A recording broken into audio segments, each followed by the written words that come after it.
So now that we found our foot position, here's how we're gonna get into the hinge of a deadlift.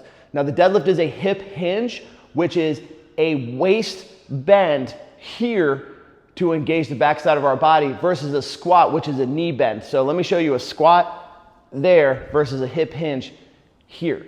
Now, once again, hip hinge dominant movement, depending on body types, some people are gonna look a little different going in. But here's how I would cue you in general once you're figuring out your deadlifts. So bar over midfoot. What I'm gonna do is go into a hip hinge with my arms right on the outside of my thighs. So we don't want them out here. We want them as close as possible to directly under our shoulders. So I'm gonna hip hinge down, keeping my chest up. Chin is staying tucked as if I'm holding a tennis ball between my chin and chest. That helps keep your spine flat from tailbone to the back of your head. So reaching down. Now at some point here, I'm not gonna be able to hinge all the way down without rounding my spine real aggressively. So what I'm gonna do at this point is now utilize a little bit of knee bend to get me the rest of the way, okay? So again, we're not coming here. Now I wanna hit again that some people with some longer limbs or shorter torsos might be able to do a full hinge with their hips up high and keep that position. Could be you, could not be. Try this out for yourself.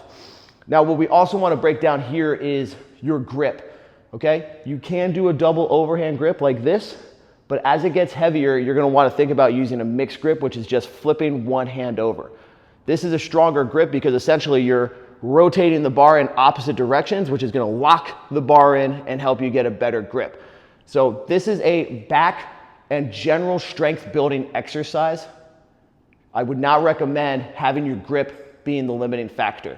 You can also use things like straps or a hook grip to help you lock in a little better, which we'll break down in depth a little more later. So piecing those all together, chest up, chin tucked like you're holding a tennis ball between your chin and chest.